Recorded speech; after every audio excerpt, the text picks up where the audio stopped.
Mauma doto vinovi emajivie matin daweto. Mauma doto vinovi emajivie matin daweto. Wiropo no we imau. Wiropo no we dagbelo boso da logo nagbelo. Sodo logo nagbelo. Laila ila ila. Laila ila ila ila la ila. Mesdames, Mesdames, Messieurs, chers amis téléspectateurs, amis de l'émission Aube Naissante, assalamu alaikum wa rahmatullahi wa barakatuhu. C'est toujours un plaisir pour moi d'être accompagné de mes invités, le missionnaire Hassani Yahya de la région de Koumé, et le missionnaire Abladon Yahya de la région de Boycon. Monsieur Sob, aujourd'hui, nous avons choisi de parler avec nos téléspectateurs des droits et devoirs, n'est-ce pas, des membres de la famille en vue d'un foyer harmonieux. Ça aussi, ça fait partie de nos promesses, des anciennes promesses que nous avons faites, de revenir sur les droits, en détail sur les droits et devoirs des composants, n'est-ce pas, de la famille.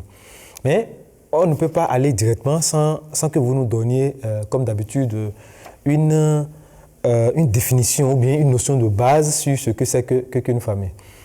Bien ça. Comme vous venez de le dire, bien vrai, l'homme et la femme ont des multiples droits et devoirs envers chacun d'eux. Maintenant, à voir la question qui a été posée, la notion de base d'une famille. D'abord, c'est quoi la famille? La famille, c'est l'ensemble de personnes unies par le sang ou par une alliance. Est-ce que vous voyez? Maintenant, à voir cette définition, on voit que c'est l'homme, tout se repose sur l'homme et la femme. C'est-à-dire l'édifice familial se repose sur l'homme et la femme.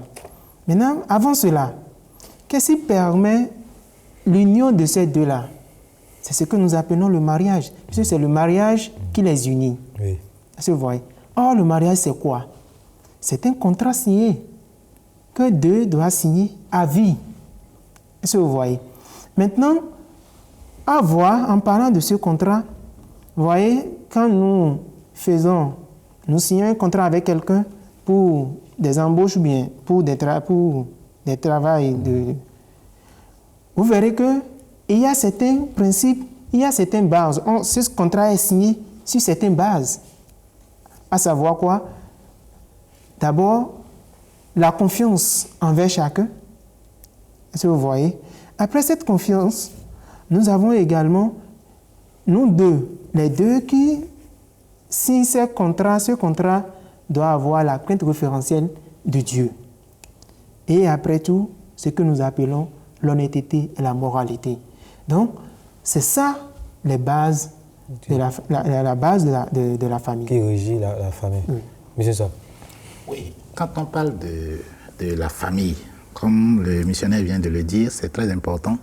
Il faut reconnaître que la famille, c'est l'homme et la femme, hein. Et puis de ces deux-là vont sortir les générations qui vont venir. Comme le dit la Bible dans Genèse 2, verset 24, il est dit, le père quittera pour s'attacher à une femme et ils formeront une chair à l'égard de leur créateur. Mais ça ne s'arrête pas là. Parce que selon le Saint-Coran nous dit, Bismillahirrahmanirrahim, Huwallazi khalaqakum min nafsin wahida wa ja'ala minha zawjaha liyaskuna ilayha. C'est-à-dire que c'est lui qui vous a créé d'un seul être, une seule âme. Et de l'âme-là, il a fait sortir sa conjointe. Et ils vont rester en tranquillité ou en tendresse. L'homme et la femme doivent se bénéficier. La femme doit bénéficier de la tendresse là, de l'homme, et l'homme aussi doit bénéficier de la tendresse à l'égard de la femme. Donc, la base de la famille pour une meilleure vie, ça commence dès le départ même. Il y a dès le départ, depuis qu'ils se sont connus, si la base est faussée, donc ça veut dire que ça aura des répercussions sur les générations à venir. Et c'est à partir de cette base-là qu'on saura que oui, ce foyer-là ne sera pas en harmonie, ou bien ce foyer-là sera en harmonie. Donc, il faut aller à la source pour comprendre comment ils ont commencé déjà à se rencontrer. Et c'est ça que le missionnaire était en train de dire en disant l'honnêteté, le taqwa. Donc, c'est des principes de base. Si vous faussez ces bases-là, et s'il n'y a pas cette confiance-là, s'il n'y a pas l'honnêteté de l'autre à l'égard de son conjoint, c'est déjà fini. Et il faut aller plus loin, parce que aujourd'hui, la société est tellement détruite que nous voyons certaines personnes basent leur mariage sur l'argent. Et si on prend l'argent comme le socle d'un foyer ou bien de la famille qui sera en harmonie, et si le jour où il n'y aura pas l'argent. Donc c'est très très difficile. Donc il faut aller pas à pas pour pouvoir poser de bonnes bases pour que l'édifice soit solide plus tard. Vous avez cité les principes de base, n'est-ce pas, pour mettre en place un foyer. Maintenant, si vous le permettez, nous allons passer directement aux droits et devoirs des conjoints. D'accord? Je voudrais quand même qu'on prenne les composantes là, l'un après l'autre. D'accord? Maintenant, si par exemple on parle de l'homme, vous avez dit l'homme, quels sont les devoirs, n'est-ce pas, de l'homme dans un foyer? Mais vous savez, avant d'en arriver là, déjà que nous devons donner le point de vue de l'islam sur ces bases-là. Vous savez, le saint prophète Mohammed sallallahu alayhi wa sallam fait partie de ces traditions.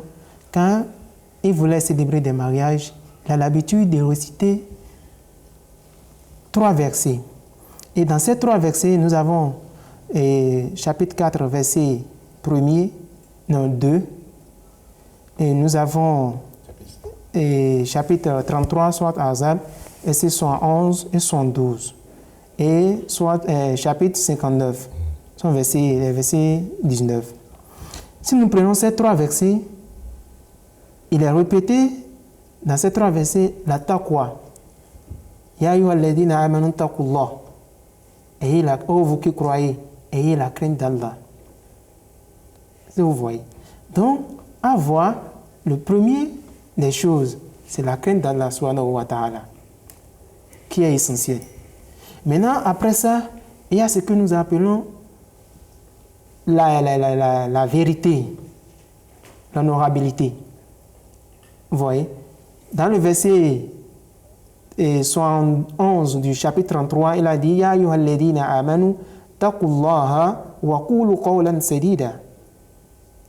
Oh, vous qui croyez, créez Allah et dites des paroles franches.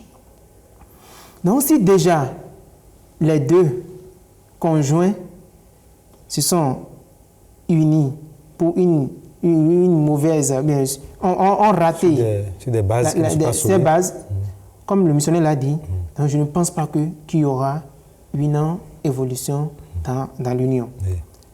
Maintenant, l'autre chose, le saint prophète Mohammed sallallahu alayhi wa sallam a dit, si nous voulons nous marier, il faut qu'on regarde 4 choses.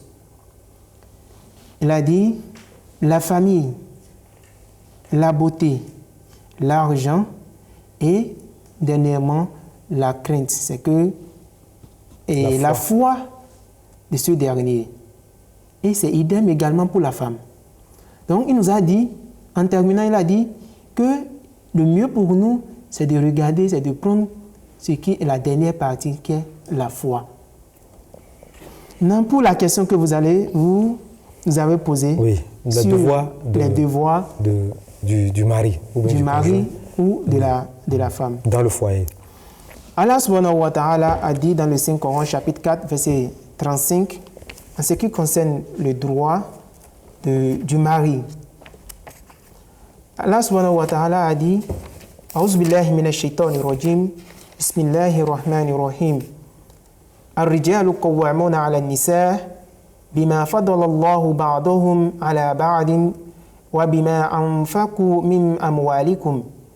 Les hommes sont des gardiens des femmes parce qu'Allah a fait que les uns surpassent les autres et parce qu'ils dépensent de leurs biens. Maintenant.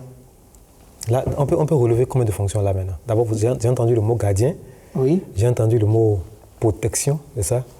Et j'ai vu dépenses. Dépenses de ses biens. Voilà, donc subvenir Maintenant, aux besoins de la famille. Là, Allah subhanahu wa ta'ala nous fait comprendre que l'homme doit subvenir aux besoins de sa famille. Les besoins fondamentaux. Les besoins fondamentaux. Oui. La nourrir, les vêtir, ainsi de suite. Les loger. Les loger, ainsi de suite. Maintenant, le saint prophète Mohammed sallallahu alayhi wa sallam a complété quelque chose à ces devoirs-là. Il a dit que nous ne devons pas frapper nos femmes.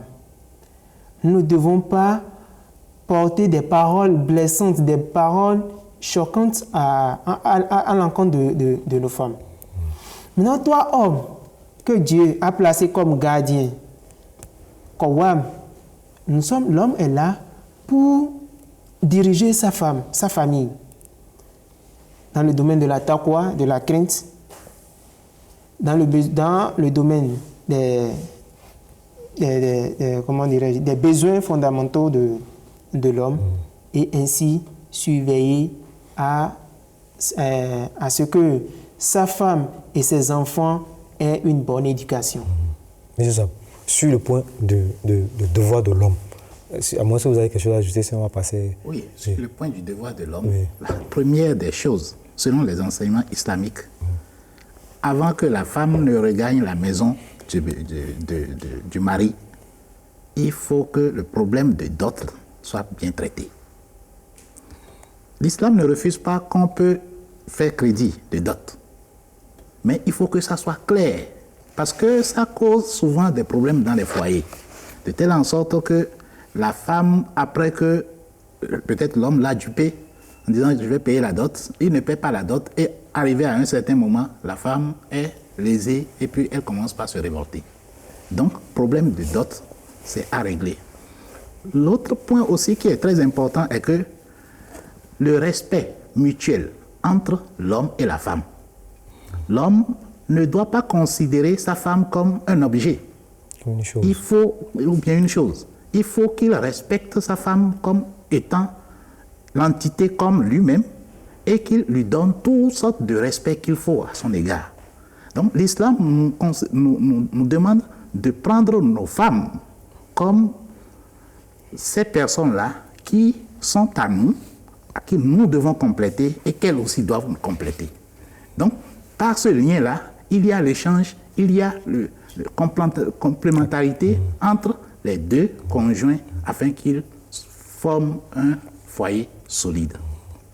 Donc, je crois que par rapport au droit nourrir, loger, vêtir, c'est des choses importantes que l'islam a données à l'homme, que l'homme doit faire tout possible pour pouvoir respecter ces engagements-là à l'égard de sa femme. Ok.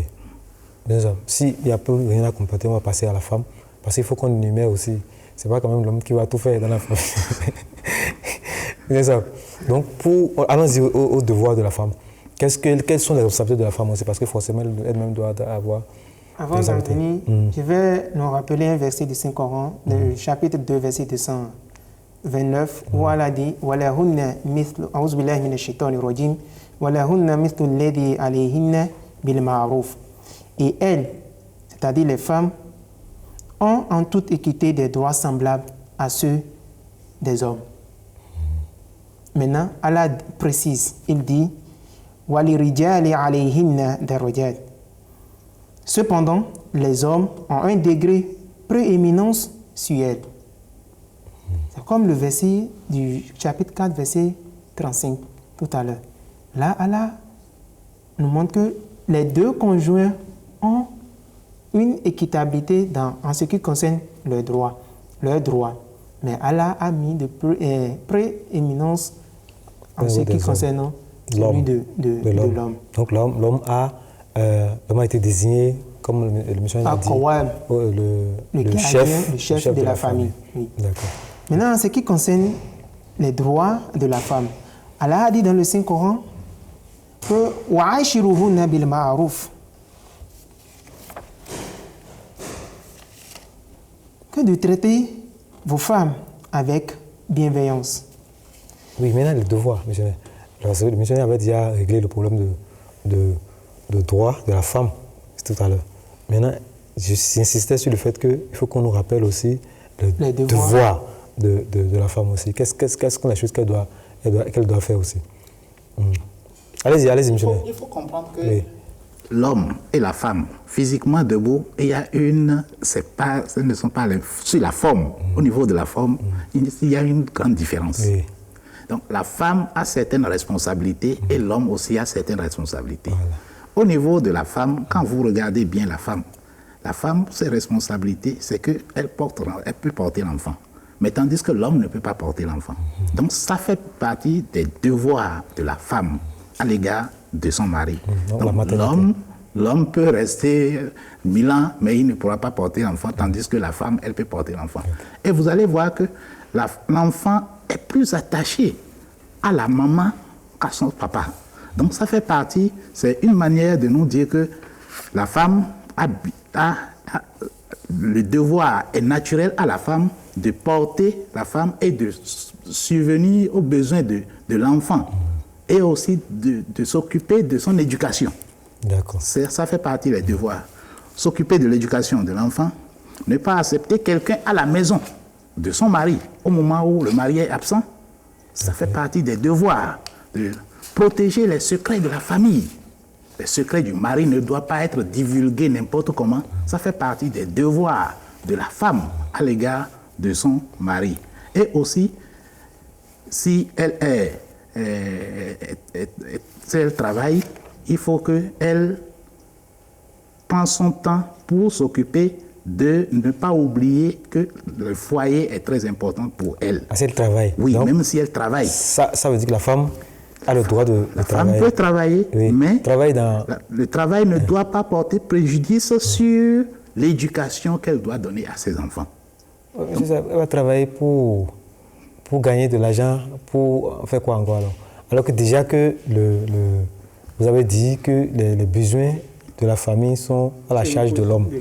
Donc elle travaille pour la forme alors. L'islam ne refuse pas que la femme ne doit pas travailler. Parce qu'il y a d'autres, vous savez bien, qu'il y a d'autres courants en islam qui interdisent carrément à la femme de sortir de la maison. Oui. Mais le saint prophète Mohammed sallallahu alayhi wa sallam, on a vu que sa femme allait sur le champ de bataille pour soigner les blessés de guerre. Donc la femme est appelée à travailler et la femme est appelée à étudier. Ce n'est pas parce que la femme doit s'occuper de l'éducation, c'est pourquoi elle ne doit pas ni aller à l'école, ni... Non, la femme est appelée à être une savante. Et là, elle impacte cette connaissance-là à ses enfants. Donc, l'islam ne refuse pas à la femme de ne pas travailler, mais son travail ne doit pas porter préjudice sur l'éducation ou bien l'harmonie dans sa famille. D'accord. Donc, on a passé en revue les devoirs de la femme. À moins que vous avez quelque chose à ajouter, sinon je vais prendre le cas des familles polygames, par exemple. Les familles qui polygames, ça veut dire que lorsque le conjoint prend une seconde épouse, ça devient... J'imagine que les responsabilités vont encore augmenter. Ou bien qu'est-ce que vous avez à dire? Oui, dans le cas de la polygamie, vous savez, l'amour, c'est dans le cœur. Maintenant, le reste, l'homme doit jouer l'équitabilité entre les femmes. Doit être juste entre ces femmes et entre les enfants aussi. Monsieur Allah, le Coran nous enseigne dans le chapitre 4, verset 130, que vous n'arriverez pas à garder un équilibre parfait entre les épouses malgré vos meilleures intentions. Vous pouvez avoir l'intention de bien faire, mais ça va être difficile. Ça serait difficile. Mais dans ce cas, qu'est-ce qu'il faut faire? Cependant, ne penchez pas entièrement vers une seule. C'est-à-dire quoi? C'est pas parce que c'est la première femme et c'est chez elle, vous allez chaque fois prendre vos dîners et abandonner le reste des femmes. Okay. Non, oui, puisque c'est ce qui se passe aujourd'hui en Afrique.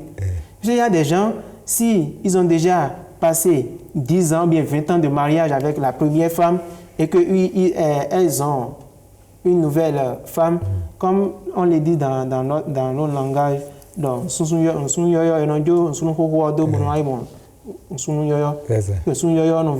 non, vous savez, même si vous avez déjà 10 ans, 20 ans de mariage avec la première femme, ça ne vous empêche pas, cela ne vous empêche pas de continuer à respecter l'engagement envers l'ancienne femme.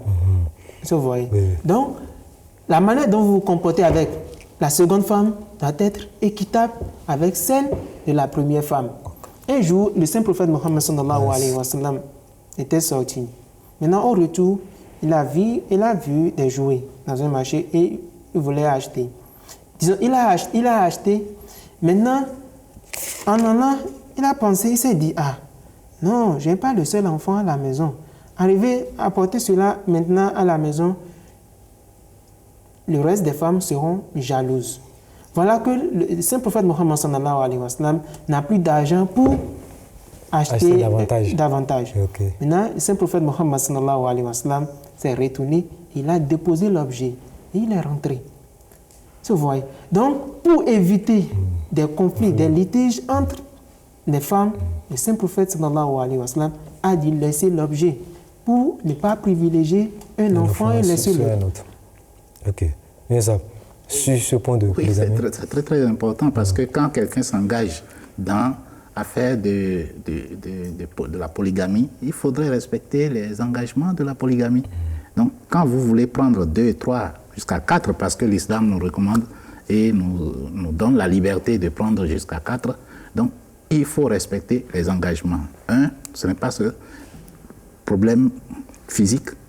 C'est-à-dire que quand vous avez l'habitude d'aller vers l'autre, il faut passer aussi chez les autres comme cela se doit. Et aussi, problème financier. Donc, de la même manière, vous êtes en train de traiter l'autre, c'est comme ça aussi qu'il faut respecter le traitement avec les autres aussi, pour qu'il n'y ait pas de conflit. Parce que c'est ces conflits-là, quand on ne respecte pas les engagements de ces conflits-là, ça met en péril l'harmonie dans le foyer. Oui. Ça, c'est très vrai. Donc, il nous reste 5 minutes, mais je voudrais quand même qu'on parle d'un dernier point, en cas de conflit. En cas de conflit entre... Bon, finalement, vous savez, on est toujours ensemble. Parfois, on se piétine. On peut avoir des bonnes intentions, mais il arrive quand même qu'il y ait des périodes difficiles. Donc, comment doit-on s'y prendre pour gérer les conflits? S'il y a conflit, la première des choses est que l'homme ou bien la femme, ils n'ont qu'à essayer de se calmer et savoir qu'ils ont pris un engagement. Et cet engagement-là n'est pas pour un temps donné, c'est un engagement à vie. Donc, vous demandez la patience. La patience. Donc, la grande chose, c'est la patience. L'homme n'a qu'à essayer de comprendre sa femme. Parce que quand on parle de l'amour, c'est le fait de s'oublier pour pouvoir adopter l'autre. C'est le fait d'amener l'autre dans son comportement. C'est le fait de se ressembler. Du mariage. Le fait de se comporter comme l'autre. Donc là, on s'oublie complètement dans l'autre. Donc, si on a l'esprit là, la femme, il ne peut pas y avoir de problème dans le foyer. Mais si on ne sait pas, ça arrive, et que l'homme et la femme n'arrivent pas à s'entendre, la première des choses, c'est d'oublier, je le rappelle encore, à faire de l'argent. Quand on base les choses sur l'amour sur l'argent, et quand l'argent n'y est plus, les problèmes commencent pas à surgir. Oui, maintenant, la gestion des problèmes. Oui, c'est ça qui est important. C'est la gestion des problèmes. Avoir la patience. Maintenant, vous vous êtes patienté, et bon, ça n'a pas marché d'un premier coup. Oui. Quelles sont les autres méthodes que nous avons Les méthodes qu'il faut emprunter, c'est qu'il faut désigner des témoins, de la part de la femme comme de la part de l'homme. Et là, les témoins, ou des arbitres. Témoins, les arbitres pour venir calmer les esprits, afin que ce soit l'homme, que ce soit la femme, qu'il y ait la paix. D'accord. Parce que, au moment où vous avez commencé, il y a eu des témoins. Et c'est ces témoins-là qui sont vos parrains. Okay. Donc, c'est ces parrains-là qui doivent intervenir. Si l'autre peut intervenir pour que l'autre entende et suivre l'ordre du parrain, donc il faut appeler ces gens-là pour qu'ils arrivent et qu'ils mettent de l'eau dans ce qu'ils sont en train de faire pour qu'il y ait la paix, pour qu'il y ait le calme dans le foyer. D'accord. Monsieur, je n'ai pas entendu que vous avez dit qu'il faut frapper. Hein, parce qu'il y a d'autres courants qui disent que si on lui parle, si on parle à la femme, elle n'entend pas. On peut, que le Coran a demandé de donner des fessées. Enfin, le missionnaire a déjà tout dit. Mais, vous savez, le Coran a dit, en un premier temps, dans le chapitre 35, que ainsi les femmes vertueuses sont celles qui sont obéissantes et gardent les secrets de leur mari avec la protection d'Allah. Et quant à celles dont vous craignez l'obéissance, la désobéissance, admonestez-les. Hein, c'est des étapes. Comme le missionnaire l'a dit. C'est étape par étape.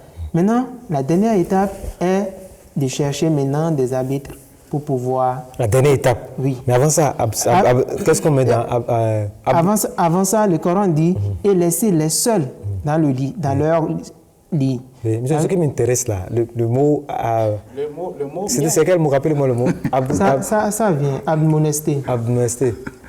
Le mot qui a été utilisé dans le Coran, là, c'est le verbe doraba. Et c'est le verbe doraba que Dieu a employé ici. Okay. Et c'est ce doraba-là que les gens ont traduit en disant châtier. Voilà. Alors que doraba ne signifie pas châtier. Okay. Dans le Saint-Coran, doraba signifie aussi donner un exemple. Okay. Doraba signifie aussi marcher sur la terre. Donc doraba a plusieurs sens. Et le Saint-Prophète Mohammed sallam, qui est la source de tous ces enseignements-là, n'a jamais frappé ces femmes. Alors, si quelqu'un dit que ça signifie frapper, je suis désolé. Ça ne cadre pas avec l'islam, ça ne cadre pas avec le Coran, ça ne cadre pas avec les enseignements de l'islam.